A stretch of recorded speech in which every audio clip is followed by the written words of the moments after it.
What's your best "I've made a huge mistake" moment? Mine is happening right now.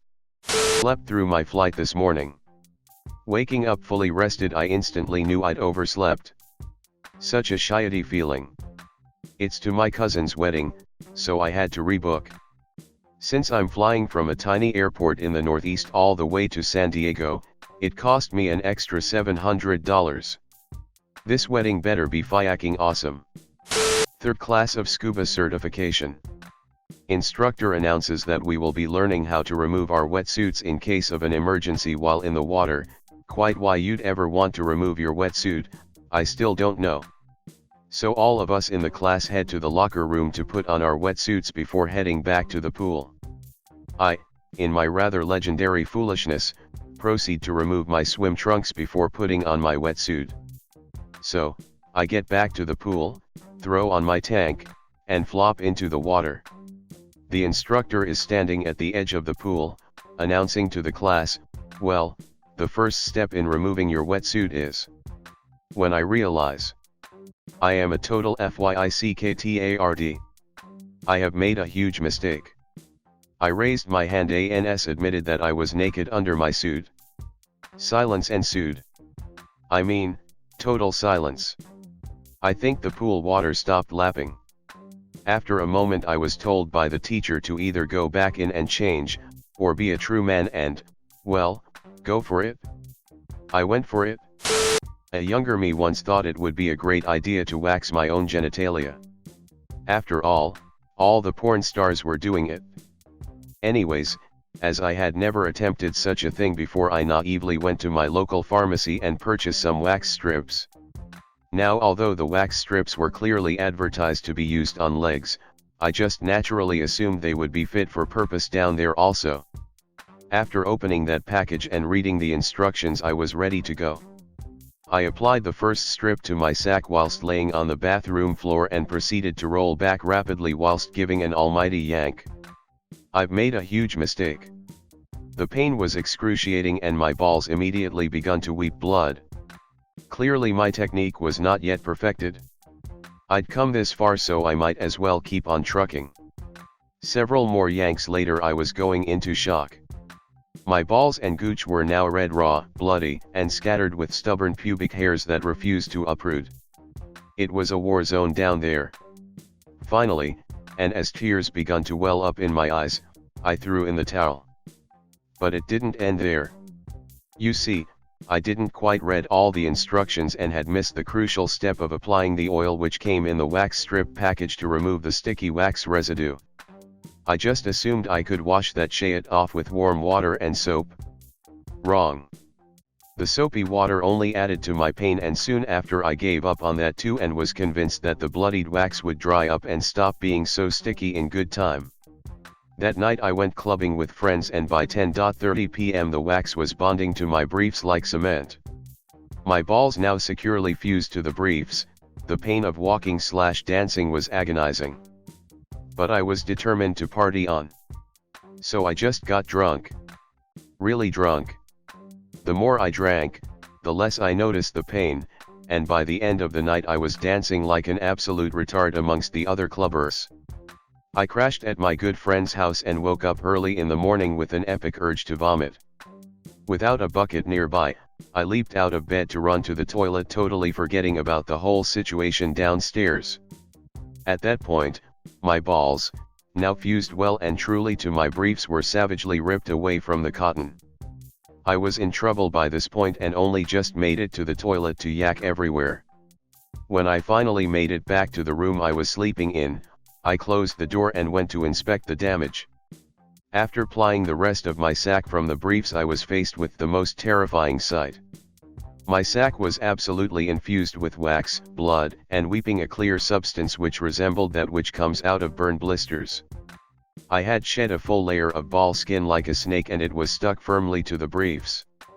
It was a long road to recovery, and I now only shave down there, never wax. TLDR attempted to wax my balls. Ended up shedding my sack like a snake sheds its skin. Probably the first time I bought a boat.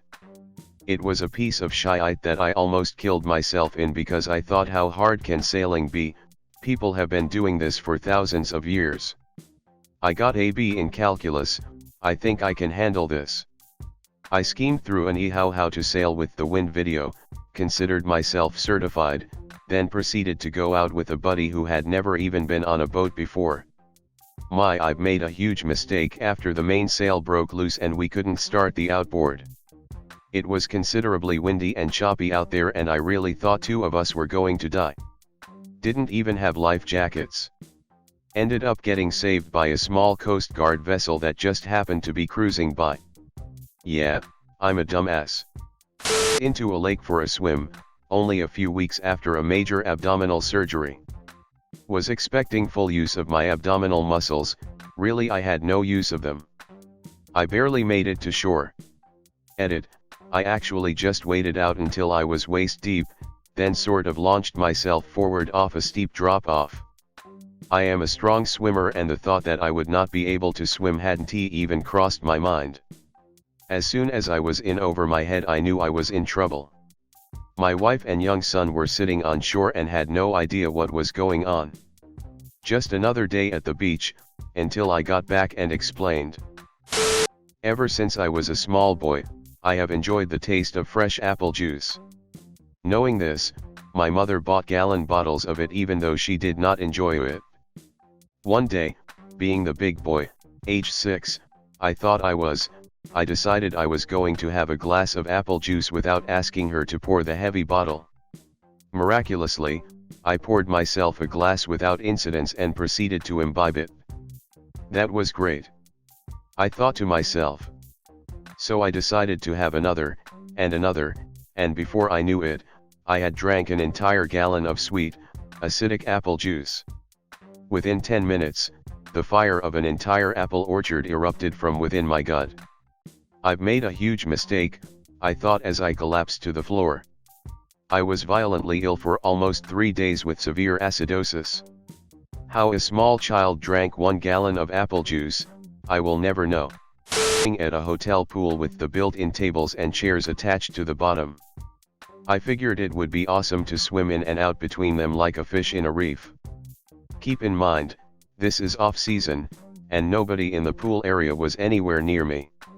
I zoom through a few chairs, and I'm feeling like some kind of underwater rock star, like I'm Mick Jagger and these cement chairs are hot groupies trying to get a piece of me. Suddenly, my chest is on fire and I'm not moving.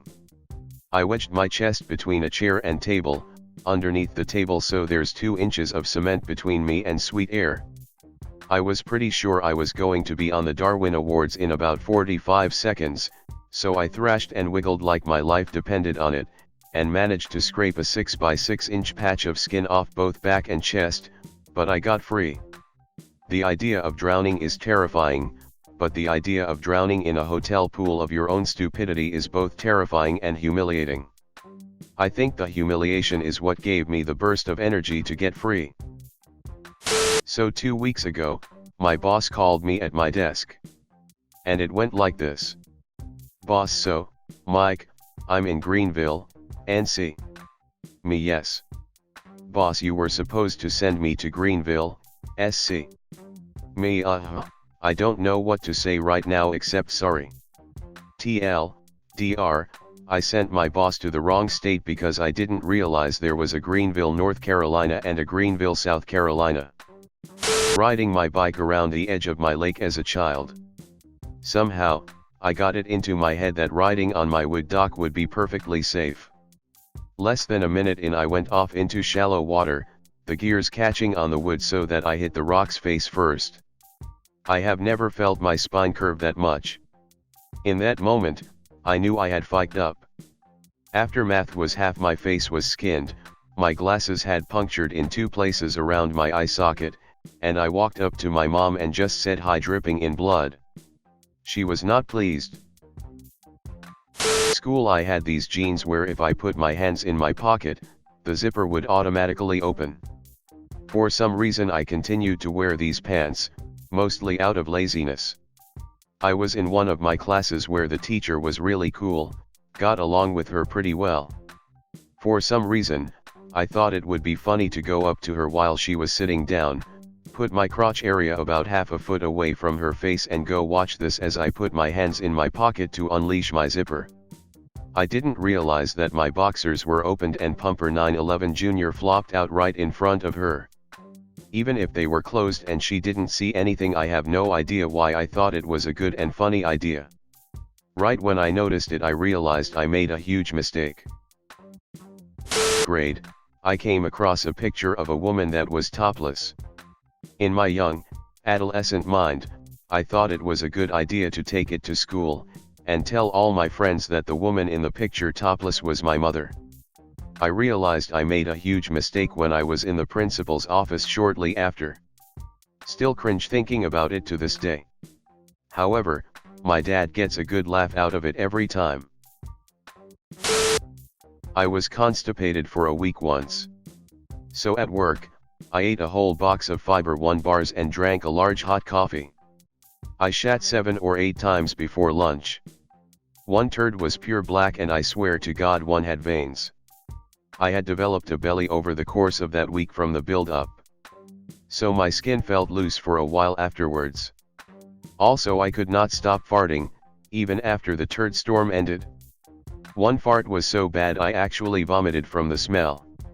Also, have you ever smoked a cigarette and then blown the smoke through a napkin to see the tar?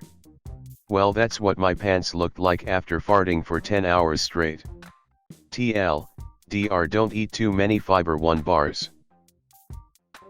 School, I was on the track team. I used to avoid peeing in school for no other reason than inconvenience. Oh yeah, and a 2-inch pool of piss on every restroom floor. Anyways, one day at track practice I couldn't hold it, but I was at the starting line getting ready to run. Before I started running, the urine did. I pretended I was stretching and got really close to the ground. It didn't help much. I had pee all over my shorts. How no one found out, I'll never know. When I was much younger, around 7 or 8, I had the urge to pee very badly. At this time in my life, my family frequented the local community swimming pool and I had just passed the test to go into the deep end. I even got one of those sweet, stretchy anklets that signify my deep end baller status. Anyway, I really had to pee. Like really bad. Bad enough that I ached a prepubescent erection. I ran as fast as I could towards the restrooms that were at the end of the pool, near the deep end. I made it to the urinal, but it was too tall for me and there were no kiddie ones. So I hopped onto my tippy toes and whipped it out, but since I was at full mast and angled slightly backwards, the stream went right into my fukakin eye. Like blam, a sure shot right to the iris. And I couldn't very well correct my trajectory due to the circumstances at hand, so I pulled my bathing suit back on, continued to pee my pants and ran straight into the deep end, opening and closing my eyes to get the piss out. Hot tub, high school years, the water jets felt fantastic spraying on my, asshole. So I stood there for about 2 full minutes, it felt so damn great. When I got out, I went to take a dump, and I was very surprised to notice I had explosive diarrhea like never before. It just kept coming, and coming. Then I realized it was not diarrhea at all, it was water. I filled myself with hot tub water. I was so worried that I poisoned myself somehow, because I was filled with chlorinated water. I was afraid of the medical consequences, and having to explain to my loved ones what happened. Thankfully, I managed to empty out after a few minutes, and I felt fine. Drum major of my college marching band. There were 2 of us, and I was junior, so I was assigned to conduct the band when they were facing backfield. We were hosting the state band competition, biggest crowd of the year by far, all the kids from every school around. In rehearsal, I ran back across the field during a big crescendo as they were turning around, ran up the podium, and hit the downbeat just as they were hitting the big note at the top of the phrase, pretty awesome. Except, it rained the night before the performance. And, marching band shoes are flat-soled, no tread at all. And, the uniform was all white. I started running, crossing the field, slipping just a little, and couldn't stop. Wiped out completely, slipped right into the metal podium, climbed up, finished the song, slumped to the ground. Killed the applause as the crowd was wondering if I was dead. Which would have been better? Epilogue. The next morning, at the doctor's office, the nurse asked, "How did you get hurt?" I told her, "Slipped while running on wet grass." She says, "Oh, my God, you're the drum major for Herp Derp State." TLDR, wiped out at a marching band contest in front of a few thousand people. On MARTA, Atlanta's attempt at public transit, wearing only a giant banana suit to go to a Halloween party, not realizing that black people in Atlanta A, do not dress up on Halloween, and 2, are apparently the only people who really ride MARTA. About 2 stops in, I start hearing "Oh hell nah, that nigga banana shoddy, hell nah." It got worse and worse, and by the time I reached my stop, I was trying to hide my shame as an entire car full of rowdy folks from the dirty South laughed openly at me. With a girl that I had been talking online to for a while. We decided to go to a movie together one weekend, so I met her at a theater an hour away. I let her pick whatever movie she wanted to see, so we saw Flicka, a stereotypical horse movie. You can probably guess the plot better than I can remember. Girl finds wild horse, loves it, tries to tame it, no one thinks she can, blah blah blah. We get inside and there is not a single other person in the theater. The movie is pretty bad, and at one point this giant mountain lion jumps out of a tree and tries to eat Flicka himself. It just seemed so random to me that this mountain lion either wanted to eat this giant horse or at least just kill him because he hated it for some off-screen reason. Also, it looked super cheesy. So I accidentally started laughing a little bit. And then the girl that I was with slowly turned towards me with a face of such disgust, such venom, that I immediately stopped all giggling. I then realized that she had tears streaming down her face, and at that moment said to me in that completely empty theater loudly, "How can you be laughing at a time like this?" I slowly turned my attention back to the movie, finished watching it, said goodnight, and drove back to school. I will never forget those words. I often repeat them back to myself in the varying ways that you can say these pretzels are making me thirsty. Everything about that night just seems so ridiculous now. It was like it was destiny. That movie was made entirely to have that ridiculous scene in it, so me and this girl could be in this empty theater together, so I could chuckle and she could deliver the perfect line of "How can you be laughing at a time like this?" Any of these. Here's one. One time, I think I was about 13 or 14, I came home from school and found the door locked, and I did not have the spare key. It was fucking cold. I live in NH and it was the middle of winter. So, I'm with my little bro and we talk it out. I decide the best thing to do is to run up the stairs leading to the front door and kick the fucking door in. It seemed reasonable. Then I walked back outside to inspect the damage from the front, and my brother points out a pair of boots on the front steps. The fracking key was in them. I then realized I had made a huge mistake. Real once, I hiked to the top of a mountain to watch the sunrise over the Dead Sea. Between the heat and the exertion I was dripping with sweat, and my groin got a little chafed. They tell you not to swim in the Dead Sea if you have open cuts or scrapes, but the chafing was nothing to write home about, and I'm an idiot, so of course I forgot about it and went swimming in the Dead Sea a few hours later. Here's the thing about the Dead Sea. Not only is it one of the saltiest bodies of water on Earth, it's also quite shallow, and its bed is almost entire crusted over with a rough, sharp layer of accumulated salt, not unlike coral.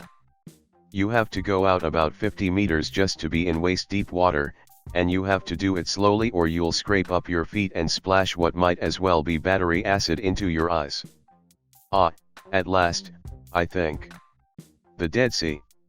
Time for a good soak. I waded out so the water is up to my waist, and as soon as the water gets up to my balls I start to feel a mild tingling in my inner thigh. No biggie, I figure.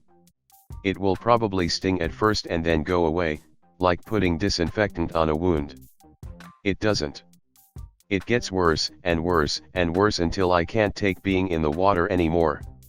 My brain is screaming about fire ants and wasps chewing at a tender patch of pale flesh mere inches from my defenseless balls.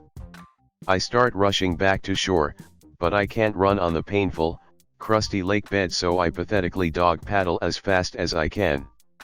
Not only do I look terribly stupid, but my impotent flailing splashes horrible salty water into my eyes, which now also begin to burn. After an eternity and a Herculean effort, I finally make it back to shore, weeping and blubbering pathetically as my crotch and eyes burn with the fire of 1,000 suns. I need to get to a shower to rinse off. I look for my sandals. Where the flack are my sandals? The ground had been baking in 115-degree direct sunlight for hours and is by now a giant griddle in the desert. At this exact moment I also realize I have no idea where the outdoor showers are, so I make a beeline back to the hotel, basically sprint skipping over the 100 yards shimmering hot pavement. I felt blisters forming on the tender soles of my feet. I cry more. As I reach the hotel, the first sign I see points me to the swimming pool. I barrel through a set of double doors, around a fence, and into the pool area. Yes. There it is. An Olympic-size oasis of cool, cleansing. Why are all these women dressed like it's 1890, and where are the men? A shrill cry of alarm rises up from 40 feminine throats. I have run into the women-only bathing area, which, of course, is full of ultra-Orthodox Jewish women of all ages who are only seen in the state of undress by their husbands and other women. I have ruined their vacations, maybe their lives, and I sure as shioit can't jump into their pool. I feel terrible. Is this a cosmic joke? I pivot and run back the way I came. Over my shoulder, hotel security arrives on scene and starts shouting at me as I run away. Are they chasing me? I don't know. Meanwhile, my brain screams that someone is frying my feet for breakfast while shoving a soldering iron into my inner thigh and rubbing habanero oil into my eyes. I'm still crying, with bonus terror, guilt, and embarrassment. I reach the beach and frantically run along it until I find a shower 200 yards down from the hotel. I sit under it for 30 minutes, then go up to my room and take a nap. I never found my sandals. TLDR, had chafed thigh, swam in Dead Sea anyway, got horribly stung by salt water, eyes stung during extraction. Burned feet on hot pavement on the way to the pool, discovered pool was for women only, scandalized women, got chased by security back across scorching pavement, finally found shower, rinsed off, cried like a little girl the whole time.